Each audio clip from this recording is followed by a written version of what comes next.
بسم اللہ الرحمن الرحیم۔ ناظرین السلام علیکم، میں ہوں آپ کا میزبان صابر شاکر، وفاقی دارالحکومت اسلام آباد سے کچھ تازہ ترین اطلاعات۔ یہ ہفتہ جو کہ آج شروع ہو رہا ہے کافی کروشل ہے۔ آپ یوں سمجھیں کہ اگلی جو بھی گیم پلان ہے، جو پالیٹکس سیاسی منظرنامہ ہے، اس کا کم و بیش 70% جو نقشہ ہے وہ اسی ہفتے کلیئر ہو جائے گا، یعنی منڈے سے لے کے سیٹرڈے تک بہت ساری چیزیں کلیئر ہو جائیں گی، اور اگر کچھ تصویر تھوڑی سی ادھوری رہ گئی تو پھر وہ نیکسٹ ویک میں معاملہ چلا جائے گا۔ ان 2 ہفتوں کے درمیان بہت کچھ ہونا ہے۔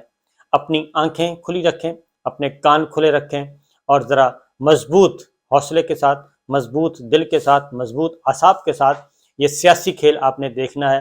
اور یہ دعا کرنی ہے کہ یہ سیاسی کھیل خونی کھیل میں تبدیل نہ ہو۔ اس سے پاکستان کو نقصان ہوگا، کیونکہ ایک اٹیمپٹ ہو چکی ہے سابق وزیر اعظم عمران خان صاحب کے قتل کی، ایک اٹیمپٹ ہو چکی ہے،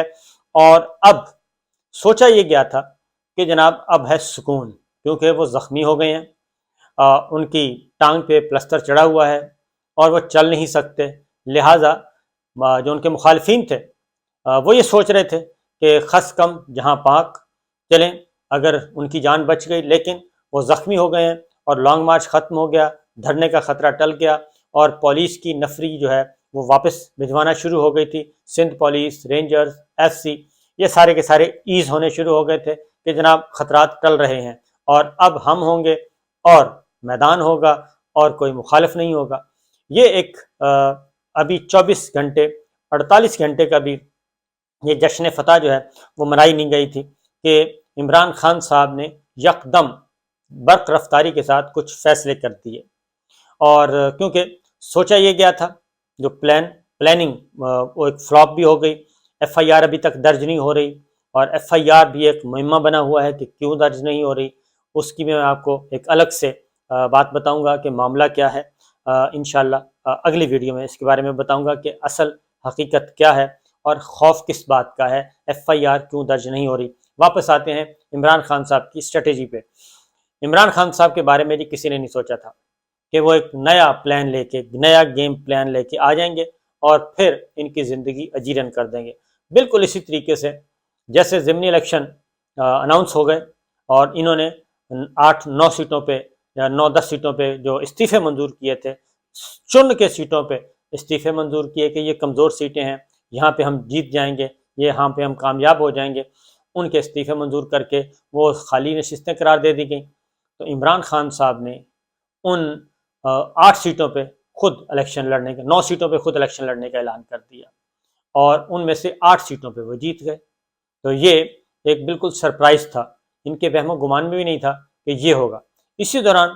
ان کو نااہل قرار دے دیا گیا الیکشن کمیشن آف پاکستان نے توشہ خانہ میں۔ وہ جب نااہلی کا معاملہ آیا، پہلے تو وہ ججمنٹ ہی تبدیل ہو گئی، ججمنٹ ریلیز کچھ اور کی گئی اور ویب سائٹ پہ کچھ اور تھی، اس میں بھی کمی بیشی کی گئی تھی، اضافہ کیا گیا تھا۔ اس میں جب پھر ججمنٹ آ نہیں رہی تھی، ججمنٹ گم ہو گئی، کیونکہ ججمنٹ ہے کدھر، کیونکہ بہت کمزور تھی۔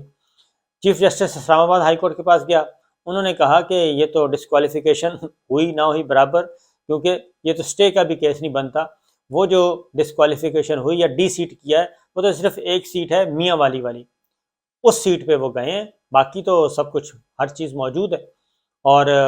کوئی وہ الیکشن لڑ سکتے ہیں، ان کی صرف ایک ٹرم ایک سیٹ کے لیے تھی، ایک ٹرم کے لیے، وہ ختم ہو چکی ہے، وہ بھی ختم ہو گیا۔ یہ آ گیا لانگ مارچ میں آپ نے دیکھ لیا۔ اب اس میں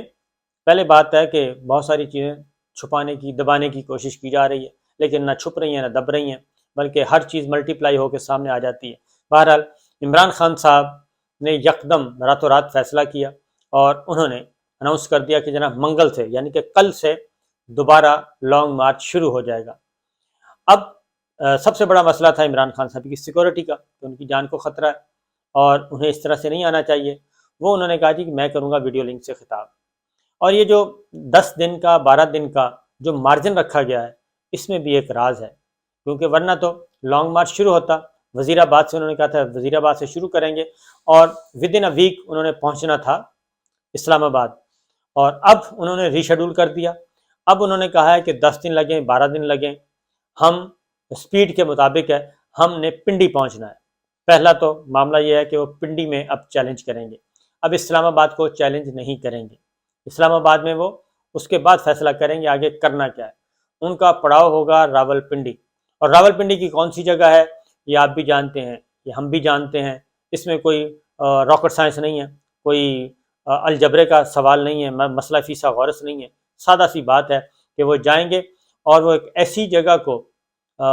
جگہ کا چناؤ کریں گے جہاں پہ ان کی آواز نیوٹرل تک جا سکے، اور نیوٹرل تک آواز پہنچانا ان کا مقصد ہے۔ اس لیے راول پنڈی میں انہوں نے ڈیرے ڈالنے ہیں، اور راول پنڈی میں کوئی خطرہ بھی نہیں ہے، اور راول پنڈی تک پہنچنے میں کوئی ایشو بھی نہیں ہے۔ پنجاب گورنمنٹ ان کی ہے، اور وہ ساری چیزیں امیکیبلی چلتی رہیں گی اور کوئی ایشو نہیں ہوگا۔ تو اس لیے انہوں نے سب سے پہلے تو یہ کیا کہ یہ مومنٹم نہ ٹوٹنے پائے۔ اس کی ریزن ہے کہ لبرٹی چوک، کراچی، حیدرآباد، ملتان، پشاور، ہر جگہ، لاہور، اسلام آباد احتجاج ہو رہے تھے، راول پنڈی میں احتجاج ہوئے، بھرپور طریقے سے ہوئے، اور ایسے احتجاج تھے کہ پولیس آفیسرز خود میدان میں اترے، ایس ایس پی اور ڈی آئی جی رینک کے خود وہ شیلنگ کر رہے تھے۔ تو اس لیے انہوں نے اپنا پورا دکھایا کہ جناب ہم دیکھیں کتنے ایکٹیو ہیں، اور ہم حکومت کے ایک حکم کے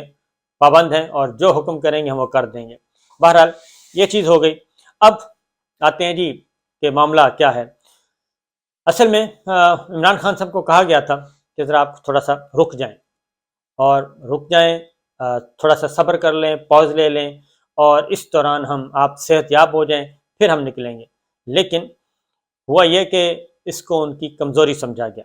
عمران خان صاحب کی کمزوری سمجھا گیا اور مذاق اڑایا گیا، اور مولانا فضل الرحمان صاحب بھی میدان میں آ گئے، پیپلز پارٹی کے بھی کچھ لوگ آ گئے، بے شمار لوگ آ گئے، اور انہوں نے گولیاں گننا شروع کر دیں۔ کسی نے کہا 2 گولیاں ہیں، کسی نے کہا 4 ہیں، کسی نے کہا زخم آیا، کسی نے کہا زخم نہیں آیا، اس طرح سے۔ اور پھر وہ ریسکیو کے جو لوگ ہیں وہ بھی، ان کو بھی استعمال کرنے کی کوشش کی، بہت کوشش کی گئی، لیکن ان کے منہ میں وہ الفاظ نہیں ڈالے جا سکے جو کہ ڈالنا چاہ رہے تھے۔ انہوں نے بھی یہ بتا دیا، تسلیم کر لیا، بلکہ گواہی دے دی کہ واقعتاً گولیاں لگی تھیں، اور جس حد تک ان کی ایکسیس تھی انہوں نے دیکھا گولی بھی لگی ہوئی تھی، زخمی بھی تھے، خون بھی نکل رہا تھا، پٹی بھی تھی، لیکن ان کو فوراً نکال کے خان صاحب کو لے گئے لاہور۔ اور ظاہر ہے یہ سیکورٹی کی بھی وجہ تھی، اور جب پتہ چل جاتا ہے کہ گولی نے کتنا ڈیمیج کیا ہے اور کتنا زخمی ہے، یا ایکسیڈنٹ بھی خدا نہ خواستہ جب ہوتا ہے تو اس وقت بھی، تو پھر دیکھا جاتا ہے اپنی کنڈیشن دیکھ کے اس کے بعد فیصلہ کیا جاتا ہے کہ کسی مقامی ہاسپٹل کا رخ کرنا ہے یا پھر سیدھا کسی بڑے ہاسپٹل کا رخ کرنا ہے۔ تو اس لیے جب ان کو یہ پتہ چل گیا تو انہوں نے لاہور جانا مناسب سمجھا، اور شوکت خانم ہی جانا مناسب سمجھا۔ اس لیے اس کو بہت زیادہ پولیٹیسائز کرنے کی کوشش کی گئی۔ کچھ واٹس ایپ گروپ بھی جو ہیں، آج کل آپ کو پتہ ہے کہ واٹس ایپ گروپ فوراً پکڑے جاتے ہیں، تو واٹس ایپ گروپ بھی پکڑے گئے کہ جناب جلدی جلدی ہو رہا ہے کہ اس کو کور کرنا ہے، کیسے کرنا ہے، اور یہ ہے وہ ہے، اور اس کو بالکل نیریٹو نہیں بننے دینا۔ لیکن عمران خان صاحب آئے، اور آ کے انہوں نے وہیں سے سلسلہ شروع کیا جہاں پہ ٹوٹا تھا، اور ایف آئی آر کا مسئلہ وہ سب سے اوپر ہے۔ اس کے بعد پھر صرف یہی نہیں بلکہ ایک اور بھی واقعہ ہوا، اور وہ ہوا ایک ان کے رائے قمر ہیں، وہ عطا تارڑ صاحب، اور ایک خاتون جو تارڑ ہیں، وہ سائرہ افضل تارڑ جو ہیں، ان کی موجودگی میں وہ عمران خان صاحب کو واجب القتل قرار دے رہے تھے، اور اس پہ فخری انداز میں بیان کر رہے تھے۔ وہ پھر گرفتار ہو گیا۔ یعنی پلاننگ تو تھی کہ اس طریقے سے عمران خان صاحب راستے سے ہٹ جائیں کہ ہمارے ذمے بھی نہ لگیں، راستے سے بھی ہٹ جائیں، اور اس کے بعد کہا جائے کہ یہ تو خدا نہ خواستہ کہ جی وہ مذہبی جنونی نے مار دیا ہے۔ تو یہ معاملات ہو رہے ہیں۔ پھر ایک اور چیز بھی آپ کو میں بتا دوں کہ سپریم کورٹ کی شہباز شریف صاحب نے سپریم کورٹ کی پیشکش کی تھی کہ چیف جسٹس آف پاکستان جو ہیں وہ فل کورٹ بنائیں، اور ارشد شریف شہید کے معاملے میں بھی، اور عمران خان صاحب پہ جو حملہ ہوا ہے اس پہ تحقیقات کروائیں۔ تو وہ تحقیقات عمران خان صاحب نے اس کو ویلکم کر دیا۔ یہ بہت ہی ایک شاندار سٹروک تھا، شہباز شریف صاحب نے بھی کھیلا۔ انہوں نے کہا بھی میں تو نہیں ہوں، آپ چیف جسٹس صاحب آپ آئیں، انکوائری کریں، تحقیقات کریں، جو ہوگا اس کو پکڑ لیں۔ اور یہ سیدھی سی بات ہے، شہباز شریف صاحب نے بہت سمارٹ شاٹ کھیلا تھا، بہترین سٹروک کھیلا تھا، عمران خان صاحب نے اس کو پکڑ لیا۔ پھر اس کے بعد خورشید شاہ صاحب بھی میدان میں آ گئے، پیپلز پارٹی، انہوں نے بھی کہہ دیا کہ جناب چیف جسٹس آف پاکستان اس معاملے کی تحقیقات کریں اور دودھ کا دودھ اور پانی کا پانی آ جائے، لیکن خورشید صاحب نے کہا کہ اس کے لیے ضروری ہے کہ تمام فریقین سے لکھوایا جائے کہ جو بھی فیصلہ آئے گا اس کو تسلیم کیا جائے گا۔ تو یہ چیزیں چل رہی ہیں۔ تو عمران خان صاحب نے ایک بالکل ایسا کارڈ جس کا کوئی بھی توقع نہیں کر رہا تھا، کوئی بھی نہیں کر رہا تھا، نہ راول پنڈی والے کر رہے تھے نہ اسلام آباد والے، انہوں نے کارڈ کھیل دیا اور انہوں نے لانگ مارچ سٹارٹ کر دیا۔ اب آتے ہیں کہ یہ 10-12 دن کا کیوں رکھا ہوا ہے، اور وہ اس لیے رکھا ہے جی کہ ڈاکٹرز نے ان کو کہا ہے عمران خان صاحب کو کہ آپ کی مکمل ریکوری میں کم از کم بھی 10 سے 12 دن لگ سکتے ہیں۔ آپ کی مکمل ریکوری میں 10-12 دن رکھ سکتے ہیں، پھر آپ فریلی آپ جا سکتے ہیں اپنے ایکٹیویٹی کرنے کے لیے۔ اس دوران ان کو کہا گیا کہ آپ ایک تو ریسٹ کریں، زیادہ چلنا نہیں ہے، کیونکہ ہڈی جو پہ چوٹ لگی ہے وہ خاص طور پہ اس کی وجہ سے کہ ایک چلنا نہیں ہے، دوسرا انفیکشن، موسم بھی ایسا ہی ہے، انفیکشن نہ ہو جائے اس سے بچنا ہے، کیونکہ کووڈ بھی ہوا ہے خان صاحب کو، تو لہٰذا احتیاطی تدابیر اختیار کی جا رہی ہیں، اور احتیاطی تدابیر کے پیش نظر 10 دن کا ٹائم ہے کہ خان صاحب 10 دن تک چلنے کے قابل ہو جائیں گے، اور زیادہ سے زیادہ 12 دن بتائے جا رہے ہیں۔ اس لیے خان صاحب نے یہ کہا ہے کہ اس دھرنے کی اور لانگ مارچ کی جو سپیڈ ہے وہ رکھی جائے سلو ذرا تھوڑی سی، اور جب تک کہ مجھے چھٹی نہیں ملتی، اجازت نہیں ملتی، اس وقت تک سڑکوں پہ یہ چلتا رہے گا۔ چھوٹے بڑے شہروں میں باقاعدہ طور پہ روزانہ ہوا کرے گا، وزیر آباد سے شروع ہوگا اور پنڈی تک جا کے ختم ہوگا، اور پنڈی میں جا کے پھر باقاعدہ طور پہ دھرنا دیا جائے گا۔ اور پنڈی میں پنجاب پولیس طلب کر لی گئی ہے جی ایچ کیو کے ارد گرد پنجاب پولیس کو کہا گیا کہ وہ حفاظت کرے۔ تو میرا خیال ہے کہ پنڈی کے مکینوں کو سوچنا چاہیے، جی ایچ کیو کے مکینوں کو سوچنا چاہیے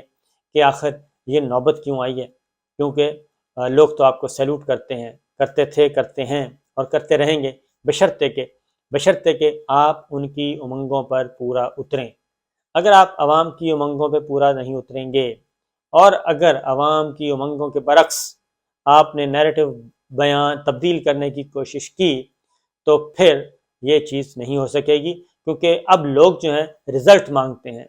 اب لوگ رومانس بھی کرتے ہیں، زمانہ بدل گیا ہے، جدت آ گئی ہے، رومانس بھی کرتے ہیں تو اس میں بھی 2 اور 2 4 کی طرح دیکھتے ہیں کہ کوئی گڑبڑ تو نہیں ہو رہی، کوئی بے وفائی تو نہیں ہو رہی، اور یہ پرانے والا اب نہیں رہا کہ آپ پہلے تو محبوب ایک دوسرے کو دھوکہ دیتے تھے اور معاملہ چلتے رہتے تھے، لیکن اب ایسا نہیں ہے۔ اب تو عوام جو ہیں، عوام کا رومانس ہے مسلح افواج کے پاس، اپنے فوجی جوانوں کے ساتھ، اپنے فوجی افسروں کے ساتھ، اپنے ادارے کے ساتھ رومانس ہے، لیکن وہ رومانس جو ہے اب یہ یک طرفہ نہیں ہوگا۔ اگر آپ عوام کا دل توڑیں گے تو پھر عوام جو ہیں وہ بھی اسی طرح کا جو ہے رویہ اختیار کریں گے۔ تو سوچنا چاہیے کہ یہ کیوں کیا گیا۔ آپ ذرا سوچیں گے تو میرا خیال ہے بغیر کچھ کیے واپس پاکستان کے عوام اور پاکستان کی مسلح افواج ایک پیج پہ ہوں گی، لیکن اس کے لیے ضروری ہے کہ لیڈرشپ غلط فیصلے مت کرے، کیونکہ غلط فیصلوں کو اب قبول نہیں کرے گا کوئی بھی۔ اجازت دیجیے، اللہ حافظ۔